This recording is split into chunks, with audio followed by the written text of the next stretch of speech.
Bonjour tout le monde. Alors aujourd'hui j'avais envie de vous partager une petite anecdote puisque je suis allée faire mes courses ce matin et voilà, il m'est arrivé quelque chose à la caisse. Pour rappel, si vous ne me connaissez pas, je m'appelle Gaëlle, j'ai 29 ans et je suis de petite taille, c'est-à-dire que je mesure 1m35.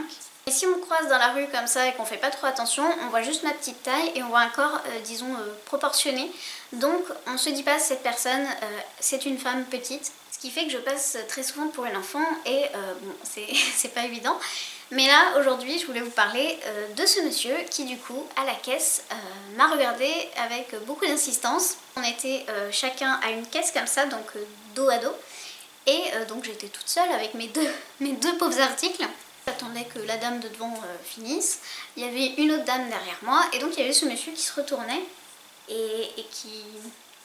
Vous voyez, qui n'arrêtait pas de me regarder comme ça. Au début je me suis dit, oh j'ai peut-être mal mis mon masque ou j'en sais rien, et puis après non, j'ai bien vu que j'avais le masque correctement. En fait cette personne se posait simplement des questions sur, voilà, oh une enfant toute seule, ou alors peut-être que c'est pas une enfant. Honnêtement je sais pas ce qui lui passait par la tête, mais en tout cas, voilà, il s'est retourné je sais pas, au moins 3 fois, et voilà, il me regardait un peu avec insistance, se demandant, mais qu'est-ce que c'est que cette chose là que je suis pas habituée à voir. Soit voilà, il s'est rien passé de plus, cette personne ne m'a pas parlé, moi j'ai payé mes trucs et je suis partie, il n'y a rien eu, il n'y a pas eu d'échange comme certaines fois. Je me rappelle notamment d'une autre fois à la caisse où une dame passait derrière moi et ne m'a pas parlé à moi directement, elle a parlé à la caissière et elle a dit oh mais elle est toute seule la petite là, enfin bon un truc comme ça. Donc là je lui ai parlé, je lui ai dit non non mais je suis majeure, j'avais 27 ans je crois à l'époque. Et bah voilà, au final, je suis partie. Mais voilà, il y a eu un échange, alors que cette fois, c'était juste les regards. Et, euh, et les regards, c'est aussi... je me demande si c'est pas plus dur hein, de se faire regarder comme ça. On se sent un peu comme une bête de foire et bah, c'est pas très agréable. Donc voilà, c'est encore quelque chose sur lequel je dois travailler, c'est-à-dire que ça fait longtemps que je suis petite dans le sens que j'ai eu un retard de croissance à partir de mes 4 ans et demi. Et après, voilà, le retard s'est de plus en plus vu. Et à partir du moment où j'étais majeure, où j'ai commencé à avoir une vie d'adulte, où je faisais mes courses seule, j'allais à la fac seule, j'allais, j'en sais rien, je prenais ma voiture, tout ça. Ben là, ça a commencé à être vraiment très important, la différence entre qui j'étais vraiment et comment les personnes me percevaient. Donc en tant qu'enfant, la majorité du temps.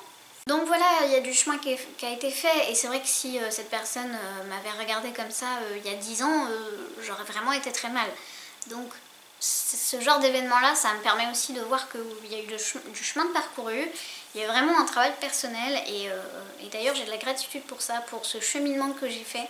Parce que même si à l'heure d'aujourd'hui je ne suis pas voilà, à 100% heureuse avec ma petite taille, hein, je ne sais pas si je le serai un jour, déjà être en accord, ce serait bien, enfin un accord, accepter ce fait, même si l'acceptation n'est pas encore à 100% et que oui, il y a des jours où c'est plus dur que d'autres, il y a des jours où j'en ai marre d'être petite et j'aimerais être comme tout le monde. Comme tout le monde, hein, voilà, je sais qu'il y a toutes les tailles, toutes les morphologies, il y a plein de gens qui ont plein de différences physiques. Et je sais bien que chacun galère un peu avec son physique et qu'on a tous un travail d'acceptation à faire. Et quand l'acceptation est là, il y a aussi l'amour à travailler, l'amour de soi, de qui on est en tant que personne et de son physique. Puisque ce corps qu'on a, ce corps physique, eh bien c'est notre véhicule terrestre, c'est avec ce corps qu'on vit, cette expérience-là dans cette vie. Rien que pour ça, ce corps mérite de la gratitude. Donc voilà, je vais faire un petit moment de gratitude tout de suite, n'hésitez pas à en faire de même.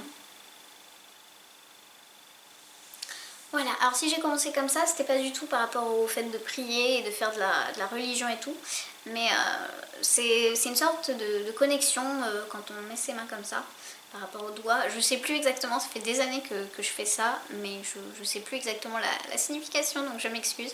Mais voilà, c'est pas religieux pour moi de faire ça. Donc voilà, aujourd'hui je suis partie d'une expérience et puis après je me suis étalée un petit peu, mais voilà, je pense que j'ai partagé des choses importantes, peut-être qui vous ont fait du bien à entendre, et voilà, n'hésitez pas à me faire des retours en commentaire. J'aimerais beaucoup savoir quelle est vous, votre relation à votre corps, si vous avez des différences physiques particulièrement visibles, et Voilà tout ça, et n'hésitez pas à me dire si vous avez fait le petit moment de gratitude avec votre corps. Moi j'aurais coupé, mais en tout cas n'hésitez pas à prendre quelques minutes pour voilà, vous recentrer sur vous et remercier ce corps qui est là, qui certes parfois nous fait vivre des choses difficiles, mais qui nous fait aussi vivre des choses super cool.